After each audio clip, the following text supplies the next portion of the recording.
The stars had always been silent until the day Earth screamed into the void. Dr. Sarah Chen stood in the control room, watching the massive radio dish outside send humanity's first faster-than-light message into space. The message was simple. Hello, we are here. We are human. We come in peace. She had helped write those words, choosing each one carefully. After years of trying, they had finally broken the light barrier with their communications. What they did not expect was an answer that came 3 days later. The response arrived not as radio waves, but as a massive ship that appeared in Earth's orbit without warning. It was beautiful in a way that hurt to look at.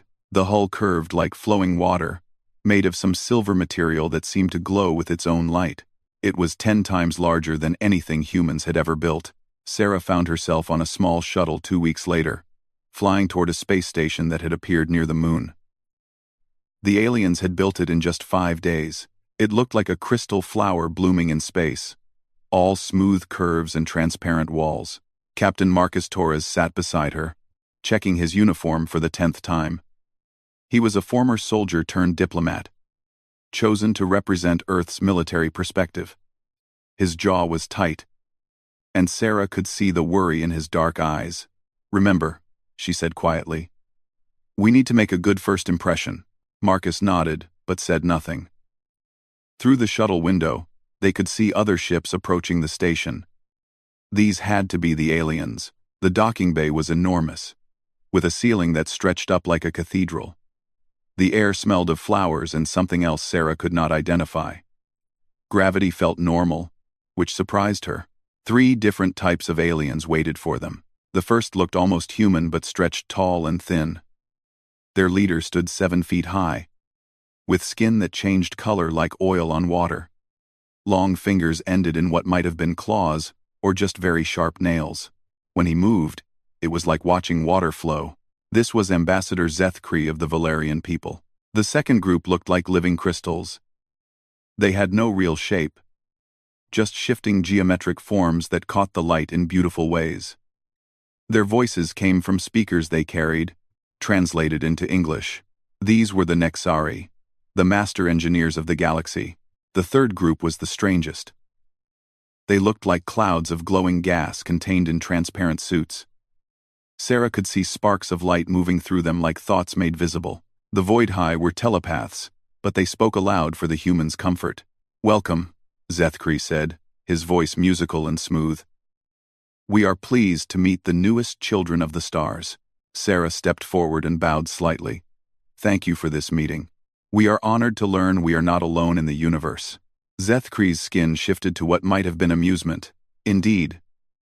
Though, I must say, your species is quite surprising." They moved to a conference room with walls made of something clear as glass but stronger than steel. Earth hung below them, blue and white, and perfect. "We have studied your world," said a Nexari, its crystal form rotating slowly. "Your history is most disturbing." "In what way?" Marcus asked, though Sarah could hear the edge in his voice. "The violence," one of the Void-High whispered, lights flickering faster through its gaseous form. "The endless wars.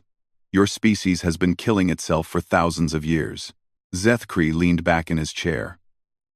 "We have reviewed your historical records. The destruction of your own environment. The mass extinctions you have caused. The weapons you have built that could destroy your entire world." His skin shifted to darker colors. "Most civilized species grow beyond such primitive behaviors." Behaviors. Sarah felt heat rise in her cheeks, but kept her voice calm. "We have learned from our mistakes. We are working to heal our world and find better ways to solve problems." "Are you?" asked another Nexari. "Your planet still has armies. Your people still fight wars. Even now, there are conflicts happening on your world." "Yes," Marcus said simply. "There are." Zethkri made a sound that might have been laughter. So honest. So refreshingly direct. Like a child who has not learned to hide their true nature. The insult was clear, even wrapped in polite words. Sarah saw Marcus's hands clench into fists under the table. "Tell us," said a Void-High. What can your species offer the Galactic Confederation? We have mastered energy and matter. We have eliminated want and suffering from our worlds.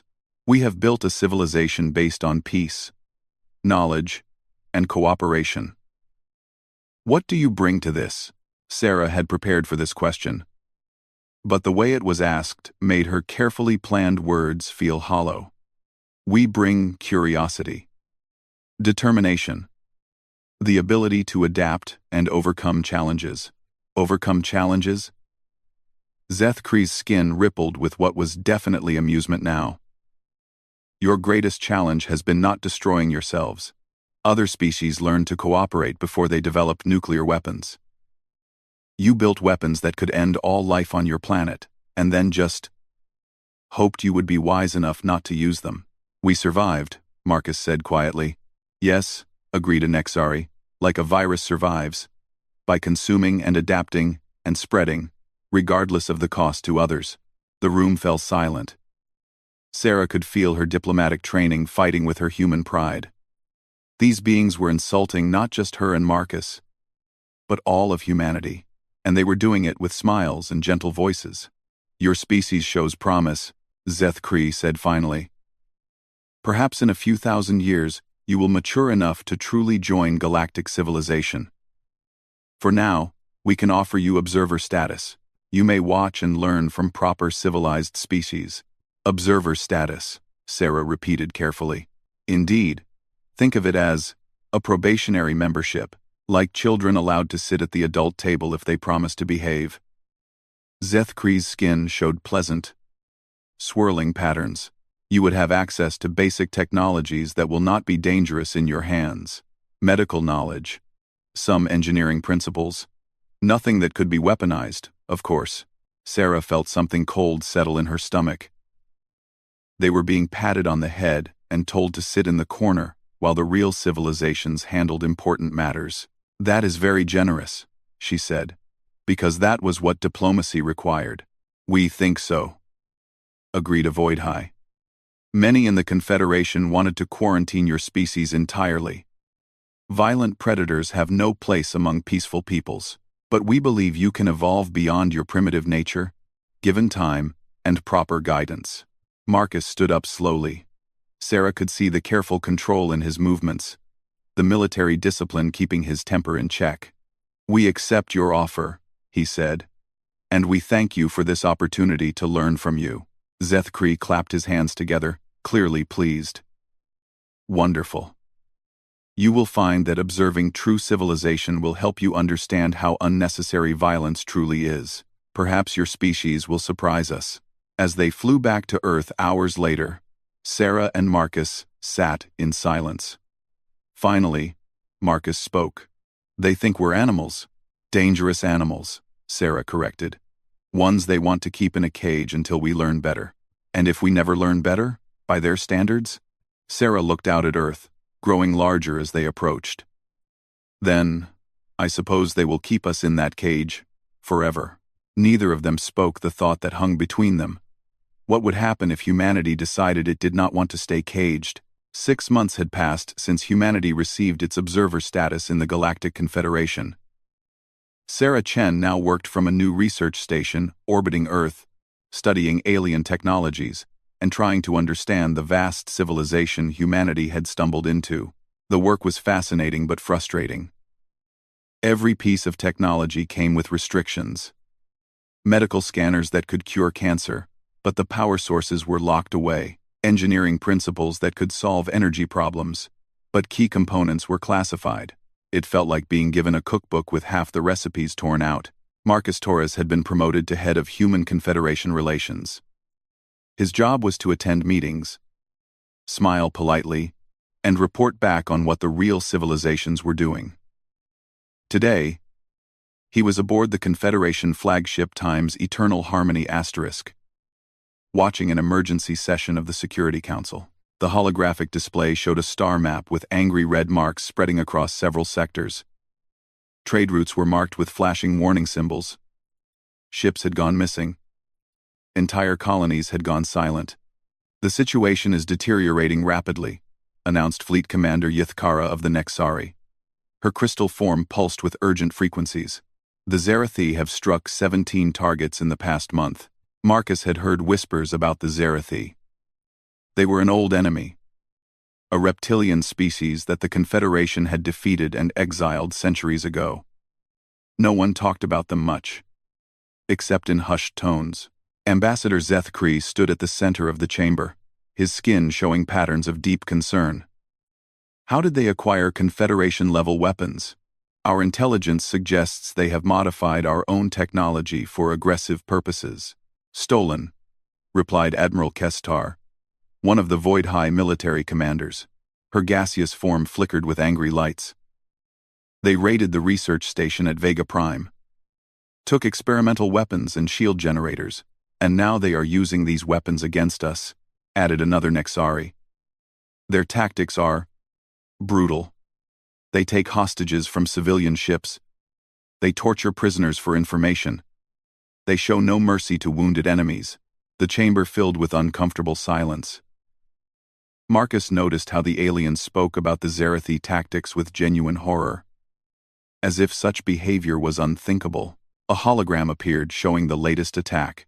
A Confederation medical ship had been boarded. The crew was found days later. What was left of them? The Zerathi had interrogated the medical staff using methods that made even hardened military officers turn away from the recordings. "We must respond," said Zethkri. "But how do we fight an enemy that ignores all civilized rules of engagement?" "Carefully," replied Fleet Commander Yithkara. "We will maintain proper protocols, minimize casualties, offer surrender terms, protect civilian populations above all else." "And if they refuse surrender?" asked Admiral Kestar. "Then we use non-lethal force to disable their ships and capture them for trial." Marcus almost laughed. He caught himself just in time. These beings were talking about fighting an enemy that skinned prisoners alive. And their response was to use non-lethal force. "What about their base in the Torn Nebula?" asked another commander. "Our scouts confirm they have fortified an entire asteroid field. We will lay siege," Zethkara announced. "But civilized warfare requires patience. Time that allows them to raid more ships," muttered someone from the back of the chamber. The debate continued for hours. Every suggestion followed the same pattern. Careful engagement, minimal force, protection of enemy lives, endless opportunities for surrender. Marcus began to understand why the Xerathi had been such a problem before, and why they were becoming one again. Finally, Zethkri called for volunteers to join the military operation. "We need all available ships for the siege." "Which species can contribute forces?" Various commanders stood and offered ships, troops, supplies. The Nexari promised engineering support. The Void High offered intelligence gathering. Other species pledged medical aid and logistics. Marcus stood up. The chamber fell silent. All eyes turned to him. Some aliens looked puzzled. Others amused. A few seemed concerned. "The human delegation would like to volunteer our assistance," Marcus said clearly. Zethkri's skin shifted through several colors before settling on what Marcus had learned was polite confusion. "I appreciate the offer, Captain Torres, but your species has only 3 operational spacecraft, and your technology is still quite primitive." "We have other assets that might prove useful," Marcus replied. "Such as?" Marcus chose his words carefully. "Experience with unconventional warfare, tactical flexibility, and personnel who understand how to fight enemies that do not follow civilized rules." A ripple of whispers went around the chamber. Some aliens looked uncomfortable. Others seemed curious. "Are you suggesting," asked Admiral Kestar slowly, "that humans would be better equipped to fight the Zerathi because you share their primitive nature?" The insult was clear, but Marcus nodded anyway. "I am suggesting that sometimes it takes a predator to catch a predator." Zethkri exchanged glances with the other senior officers. "Captain Torres, the Confederation has strict rules of engagement. We do not believe in matching brutality with brutality. That path leads to becoming the very monsters we fight against." "I understand your rules," Marcus said, "but the Zerathi do not follow them. They are counting on your civilized nature to protect them. They use hostages because they know you will hesitate. They torture prisoners because they know it will horrify you into making mistakes. And you would not hesitate? You would not be horrified? The question came from a void high. Lights flickering rapidly through her gaseous form, Marcus met her gaze steadily. We would do what is necessary to stop them from hurting innocent people. The chamber erupted in nervous conversation. Some aliens seemed scandalized. Others appeared thoughtful. A few looked genuinely frightened. Zethkri raised his hand for silence. The human offer is noted. However, this operation requires precise coordination and advanced technology. Perhaps humans could serve in a support capacity? What kind of support? Marcus asked, though he already knew the answer. Supply runs. Medical assistance to wounded refugees. Communication relay duties. Important work, but safely away from the actual combat zones. Marcus felt the familiar burn of frustration but kept his expression neutral. Of course. We are honored to help in any way possible. As the meeting broke up, Admiral Kestar approached him. Captain Torres, I am curious about something. Your species has fought wars against itself for millennia. Do you not find combat distasteful? Do you not wish to evolve beyond such primitive behaviors? Marcus thought about the question seriously before answering. Admiral, we find war terrible. We hate the necessity of it. But we have learned that sometimes terrible things must be done to prevent worse things from happening. And you believe the Confederation has not learned this lesson? I think the Confederation has been fortunate enough to forget it, Marcus said quietly. Most of your species achieved peace before they developed truly dangerous weapons. You solved problems through cooperation before you faced enemies that could not be reasoned with. That is a beautiful thing. But it may not have prepared you for what you are facing now. Admiral Kestar's form flickered thoughtfully. And you believe humans are prepared for such things? Marcus looked out at the stars through the chamber's transparent walls. Admiral, humanity spent 4 billion years climbing to the top of the most dangerous food chain in the galaxy. We did not get there by being reasonable with unreasonable enemies. 3 days later, the Confederation fleet assembled at the edge of the torn nebula. Hundreds of beautiful ships arranged in precise formations. Everything was planned down to the smallest detail. Rules of engagement were distributed. Surrender protocols were reviewed. Mercy guidelines were emphasized. Marcus stood on the bridge of the human ship Times. Determination *, one of only 3 vessels humanity had contributed to the massive fleet. Through the view screen, he could see the nebula ahead, swirling clouds of gas and dust hiding the Zarathi stronghold. Dr. Sarah Chen stood beside him, now serving as the human diplomatic liaison to the fleet. Think it will work? She asked quietly. Marcus watched a Confederation cruiser move into position, its weapons powered down to non-lethal settings. Their plan is solid. It would work against any reasonable enemy. But the Zarathi are not reasonable. They are survivors. And they know exactly how civilized species think. Sarah nodded slowly. So, what happens when civilization meets something that has no interest in being civilized? Marcus did not answer immediately. He was thinking about Earth's history. About all the times peaceful peoples had faced aggressive enemies. About what usually happened when good intentions met savage reality. I guess we are about to find out, he said finally. The fleet moved forward into the nebula, beautiful and confident, and completely unprepared for what was waiting for them in the darkness between the stars. The Confederation assault began exactly as planned. Beautiful ships moved in perfect formations through the swirling gases of the torn nebula. Every movement was calculated, every decision made by committee, every action designed to minimize harm and preserve life. It was a disaster from the first minute. Marcus Torres watched from the bridge of the Times, Determination Times, as the lead Confederation ships approached the asteroid field that housed the Zarathi base. The aliens had chosen their tactics carefully. Long-range weapons set to disable rather than destroy. Warning shots fired across enemy bows, broadcasts offering terms of surrender. The Zarathi response was swift and brutal. Hidden weapons platforms emerged from the asteroids, firing real ammunition at maximum power. 3 Confederation ships were crippled in the first volley. their shields, designed for civilized combat, overwhelmed by the savage firepower. "Confederation command to all vessels," came the calm voice of Fleet Commander Yith-Kara. "Maintain formation. Return fire with non-lethal force only. Attempt to disable enemy weapons." Marcus shook his head as he watched Confederation ships trying to carefully target weapon systems, while Zerathi raiders swarmed among them like angry wasps. The aliens were fighting by rules that their enemy had thrown away centuries ago. "Sir," called Lieutenant Rodriguez from the communication station. "We are receiving transmissions from the Zerathi. They say they have captured crew members from the damaged ships." On the main screen, a reptilian face appeared. The Zerathi commander had scales like old leather and eyes like black glass. Behind him, Marcus could see Confederation prisoners bound and bleeding. "Peaceful fleet," the Zerathi hissed in broken standard.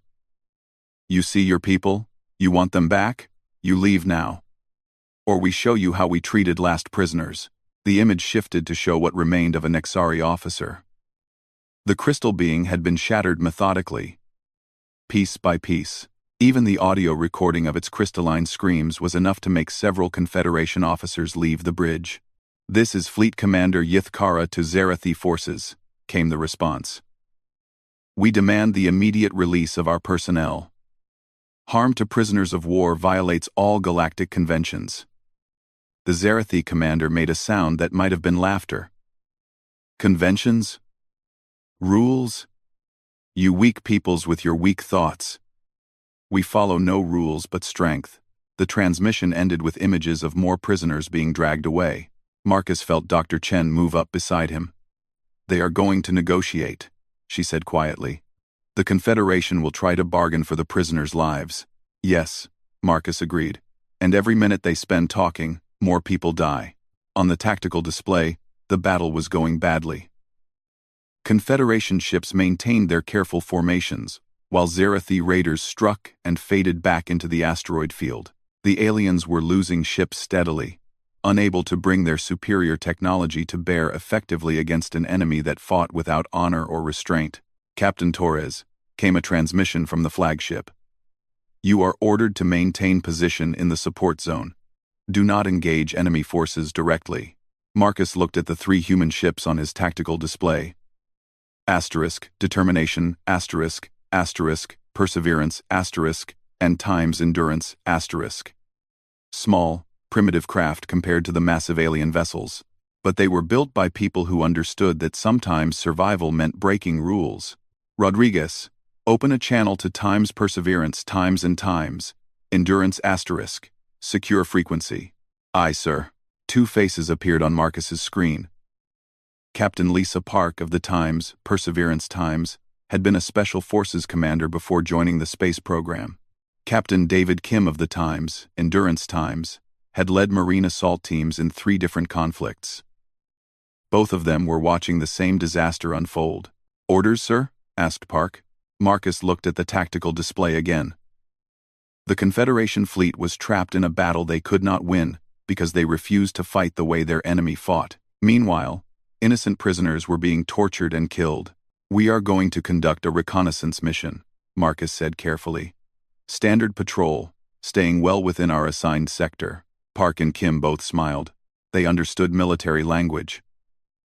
A reconnaissance mission could become many things once it was underway. "Copy that, sir," Kim replied. "Standard patrol it is." The 3 human ships moved away from the main fleet, ostensibly following their support orders. They headed toward a quiet section of the asteroid field. Far from the main battle. "Rodriguez, passive scanners only. I want to know what is out there without them knowing we are looking." For the next 2 hours, the humans did what they did best. They hunted. The Confederation ships fought with honor and lost ground steadily. The Zerathi used every dirty trick they knew, turning the asteroid field into a maze of ambush points and death traps. They fought like cornered animals because that was exactly what they were, but humans had spent millions of years learning how to hunt cornered animals. "Sir," reported Lieutenant Park from the sensor station, "I have mapped 17 hidden weapon platforms, 12 supply depots, 4 communication relays, and what looks like a prisoner holding facility." Marcus studied the tactical data. The Zerathi had built their base like a fortress, designed to be unbreakable by conventional assault. Every approach was covered by overlapping fields of fire. Every weak point was protected by hostages or civilian shields. It was exactly the kind of problem that civilized people could not solve. "Dr. Chen," Marcus said, "I need you to send a message to the Confederation Command. Tell them we have identified what appears to be enemy infrastructure and are conducting detailed scans." "Marcus," Sarah said quietly, "what are you really planning?" "Sarah, I am planning to end this before more people die." Sarah looked at the tactical display. "The Confederation will not approve aggressive action. Then we will not ask for approval." On the main view screen, another transmission came from the Zerathi. This time they showed a Void-High prisoner being slowly dissipated in an energy field, her gaseous form screaming as it was torn apart, molecule by molecule. "Enough," Marcus said. He opened the channel to his other ships. "This is Time's Determination **. We are going active. Target priorities are communication relays first, then weapon platforms. Rules of engagement are simple. Anything that shoots at us or threatens prisoners dies immediately." "Copy that," replied both captains. "Sir," Rodriguez called out, "the flagship is hailing us." Marcus ignored the call. "All ships, execute." What happened next would be studied in military academies for decades.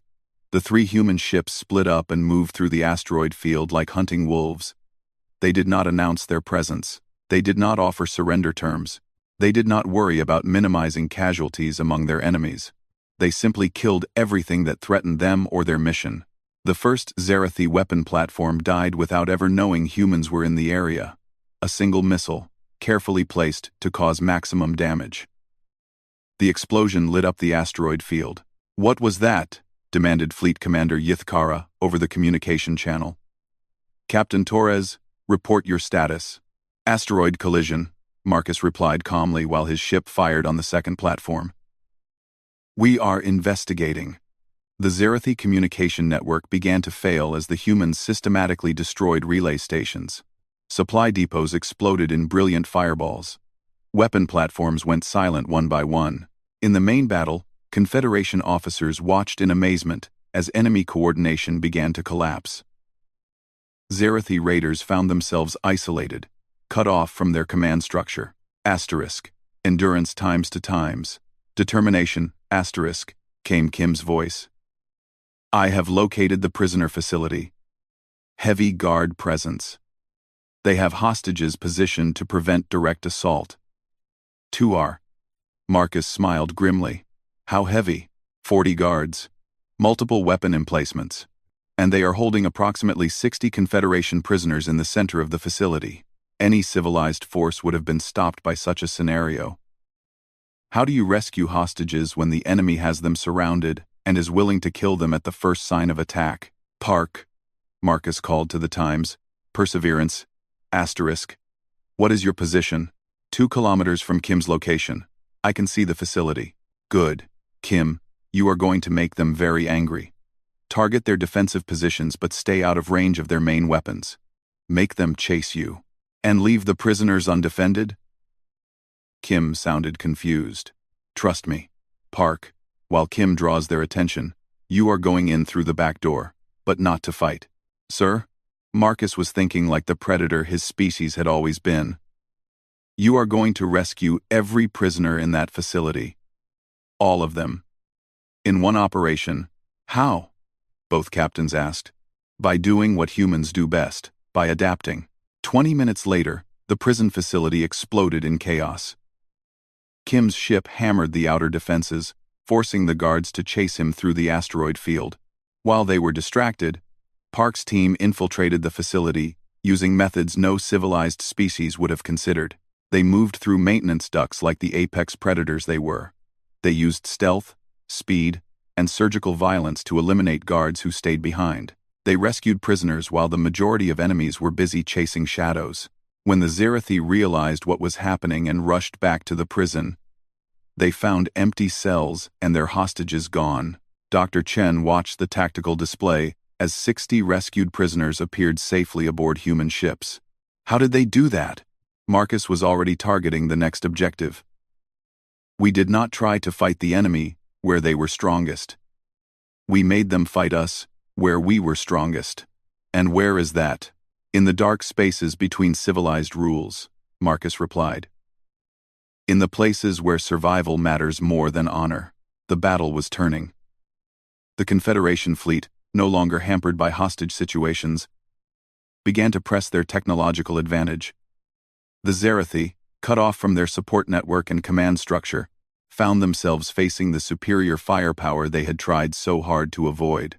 But it was the sight of the 3 small human ships moving through the asteroid field like hunting sharks that really broke the enemy's will to fight.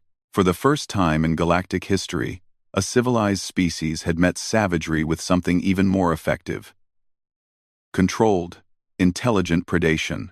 The Zerathi stronghold was dying. What had been an impregnable fortress just hours before was now a scattered collection of burning debris and desperate defenders. The Confederation fleet, freed from the constraints of hostage situations and communication blackouts, pressed their advantage with overwhelming firepower. Ambassador Zeth Kree stood on the bridge of the flagship Times Eternal Harmony *, watching the battle unfold on dozens of screens. His skin had been cycling through confused patterns for the past hour as he tried to process what he was witnessing. The 3 human ships moved through the asteroid field like nothing he had ever seen. They did not maintain formation. They did not follow standard tactical doctrine. They moved independently, striking targets that seemed random but somehow created cascading failures throughout the enemy network. Fleet Commander, called a Nexari officer, the humans have eliminated another supply depot. That makes 12 confirmed destruction of enemy infrastructure. How are they finding these targets so quickly? Asked Admiral Kestar, her gaseous form flickering with agitation. Our scouts spent weeks mapping this area and missed half of what they have destroyed in a single day. Fleet Commander Yithkara's crystal form pulsed uncertainly. Perhaps their primitive sensors are better suited to this environment. Zethkri did not think it was about sensors. He watched Captain Torres's ship emerge from behind an asteroid, fire a single precise shot that caused a massive secondary explosion, then disappear back into the rock field before return fire could reach them. It was not about technology. It was about thinking differently. "Sir," reported another officer, "we are receiving a transmission from the Zerathi Command Center. They want to negotiate." "Put it through," Zethkri commanded. The main screen showed the interior of a damaged facility. The Zerathi commander from earlier appeared, but now his reptilian features showed something the Confederation had never seen from them before. "Fear. Confederation fleet," the alien hissed. "We propose terms of surrender. We will release remaining prisoners in exchange for safe passage out of this system." Zethkri felt relief flow through his body. Finally, a civilized solution. "We accept your proposal. Prepare to transfer all prisoners to our medical ships and power down your weapons." "No," the Zerathi replied sharply. "Not to you. To the humans." Silence fell over the bridge. Every alien present turned to stare at the screen. "I do not understand," Zethkri said slowly. "We surrender to the humans," the Zerathi commander repeated. "Only to them. They fight like real predators. They understand strength. You are prey animals playing at war." The transmission ended, leaving the Confederation officers staring at a blank screen in shocked silence. Admiral Kestar spoke first. "They want to surrender to humans? To the most primitive species in the fleet?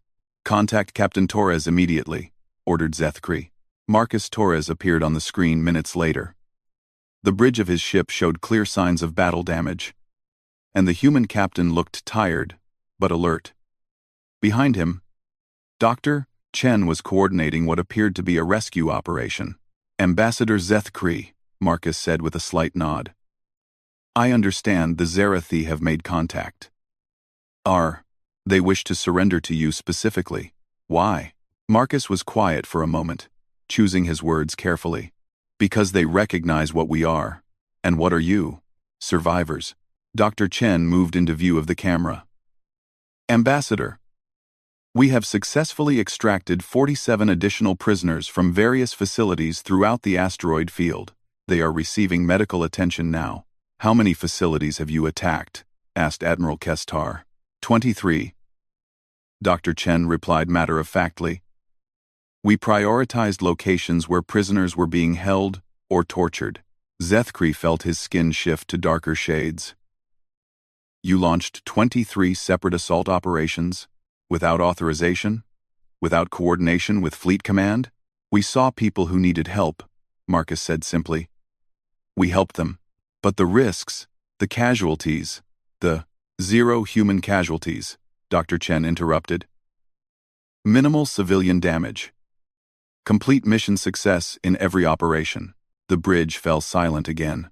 Zethkri tried to process this information. A species they had dismissed as primitive had just accomplished in hours what his entire civilization had been unable to do in months of preparation. Captain Torres, he said slowly, please explain your tactical approach. Marcus exchanged a glance with Dr. Chen. We studied our enemy. We learned how they think. Then we used that knowledge against them.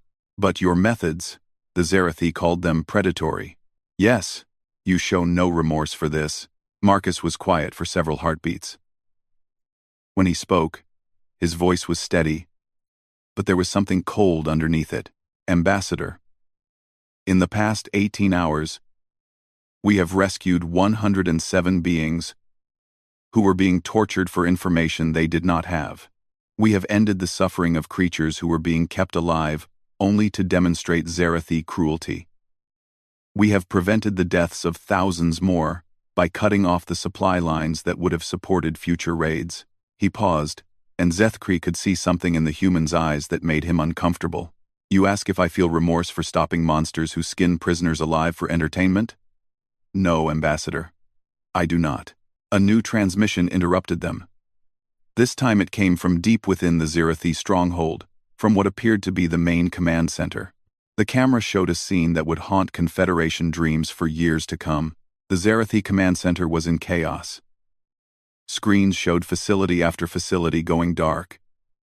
Emergency lights cast evil shadows on reptilian faces, and in the center of it all, a group of human soldiers moved like ghosts, made of darkness and death.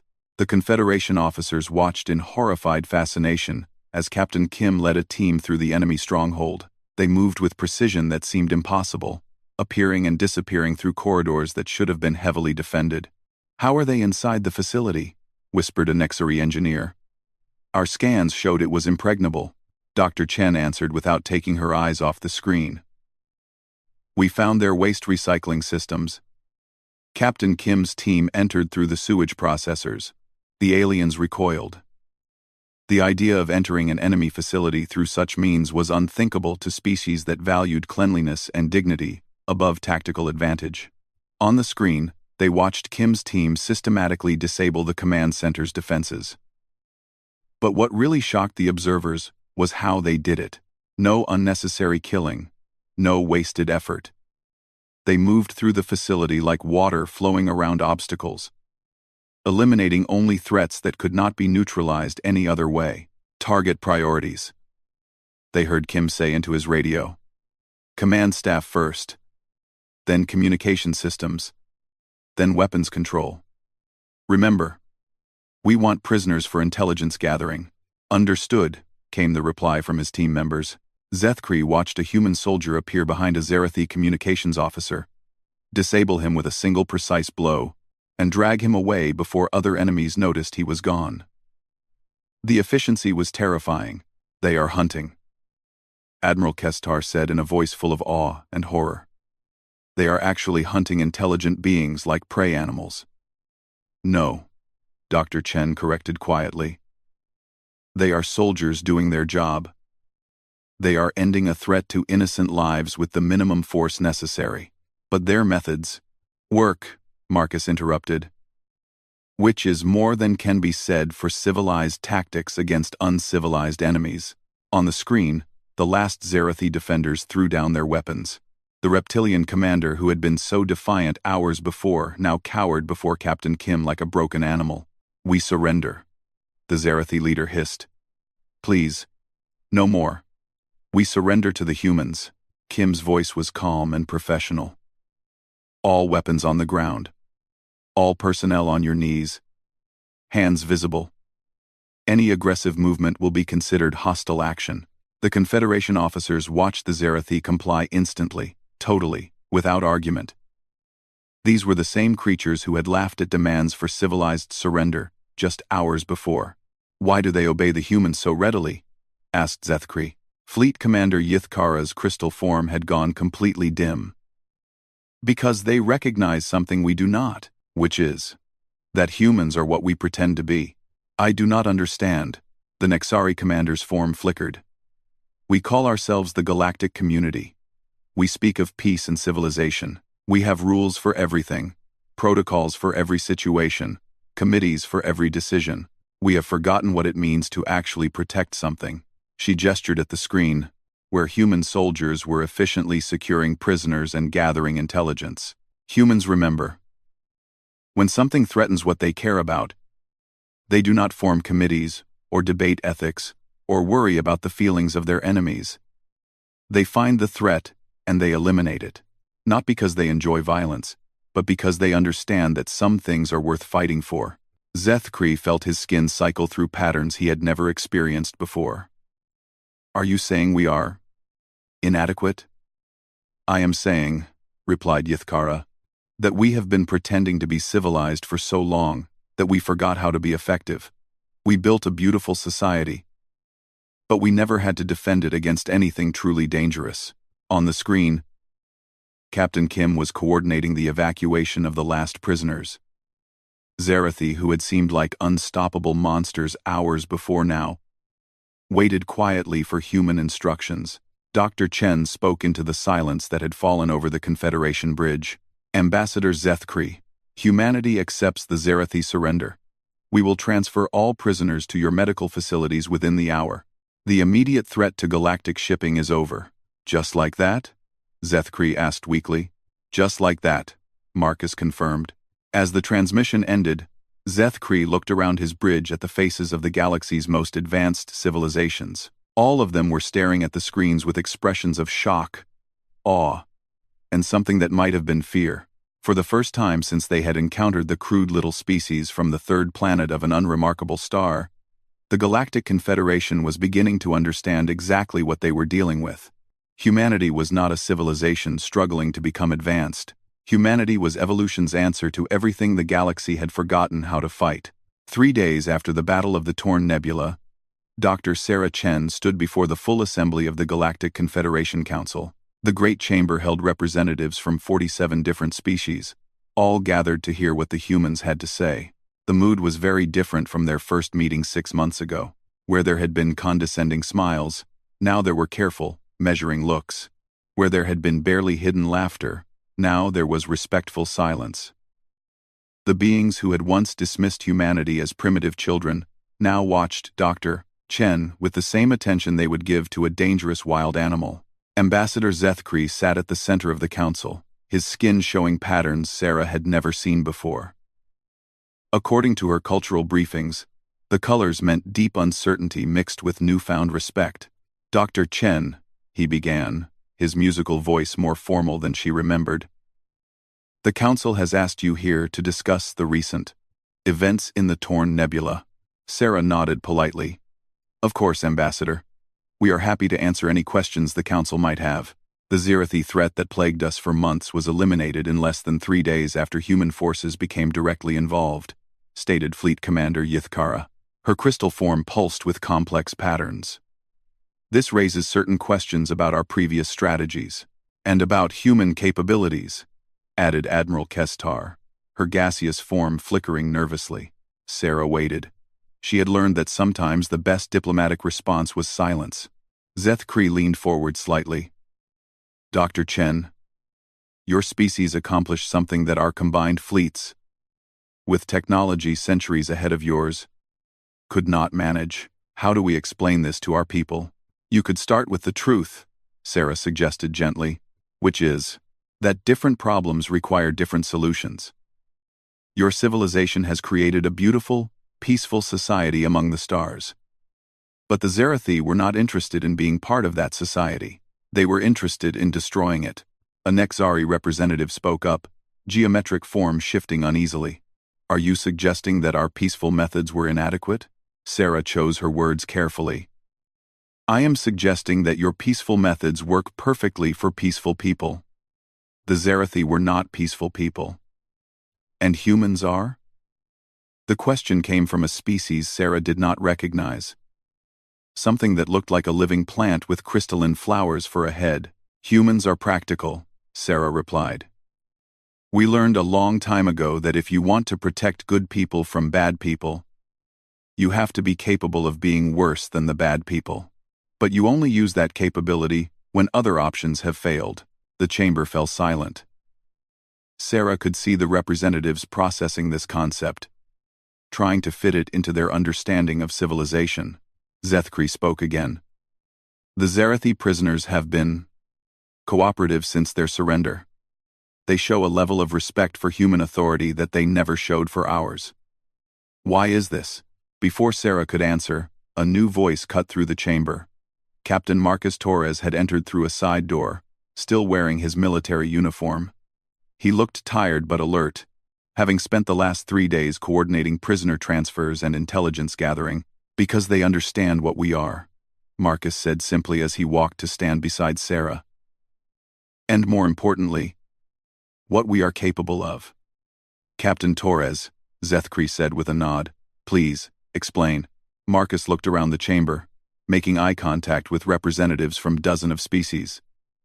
The Zarathi are predators. They understand strength, hierarchy, and consequences. Your species have been trying to negotiate with them using concepts they abandoned millennia ago. Honor, mercy, the value of life. Are these concepts not valuable? Asked the plant-like representative. They are the most valuable things in the universe, Marcus replied firmly. But they only work when everyone involved agrees they have value. The Zarathi do not agree. A holographic display activated, showing footage from the recent battle. The representatives watched human soldiers moving through Zarathi facilities with lethal efficiency. What the Zarathi recognized, Marcus continued, is that humans are apex predators who have chosen to be civilized. We are not civilized because we are weak. We are civilized because we are strong enough to choose mercy. Admiral Kesistar's form flickered rapidly. And when mercy is not appropriate, Marcus did not hesitate. Then we are strong enough to choose justice. The display showed the moment when the Zarathi commander surrendered specifically to human forces, rejecting Confederation authority. They surrendered to us, Marcus explained, because they knew we would do what was necessary to stop them, but also because they knew we would stop when the threat was over. They fear us enough to obey, but they trust us enough to surrender. Sarah watched the faces around the chamber. Some aliens looked disturbed, others seemed thoughtful. A few appeared genuinely frightened. Zethkri was quiet for a long moment before speaking. What does this mean for the Confederation? For our future? Sarah and Marcus exchanged glances. This was the question they had been expecting. It means, Sarah said carefully, that you have a choice to make. Explain. You can continue to handle threats the way you always have, through committees and negotiations and careful, civilized responses. That approach works well for civilized enemies. And for uncivilized enemies? Marcus stepped forward. You can call on us. The chamber erupted in whispered conversations. Some representatives seemed relieved. Others looked concerned about the implications. Are you offering to become the military arm of the Confederation? Asked Yithkara. No, Sarah replied firmly. We are offering to become your immune system. The comparison sent another ripple through the assembly. Several aliens conferred quickly among themselves. An immune system responds only to genuine threats, observed the plant-like representative. And it uses only the force necessary to eliminate those threats. Exactly, Sarah agreed. Humanity has no interest in conquest or domination. We like your peaceful civilization. We want to be part of it, but we also understand that peaceful civilizations need protection from forces that do not share their values. Zethkri's skin showed deep contemplation patterns. And in exchange for this protection, full membership in the Confederation, Marcus said, access to your technologies and knowledge. The chance to learn from species that achieved peace without having to claw their way to the top of a food chain. And if we refuse? Sarah smiled, but it was not entirely a pleasant expression. Then, you continue handling threats like the Zerathi the way you always have, and hope that nothing worse comes along. The chamber fell silent as the implications sank in. Every representative knew that the Zerathi had not been unique. The galaxy was full of aggressive species, criminal organizations, and forces that viewed the Confederation's peaceful nature as weakness to be exploited. Fleet Commander Yithkara spoke first. The Council will need time to consider this proposal. Of course, Sarah replied. As the representatives filed out, many of them stopped to speak with Sarah and Marcus. The conversations were polite but probing. Everyone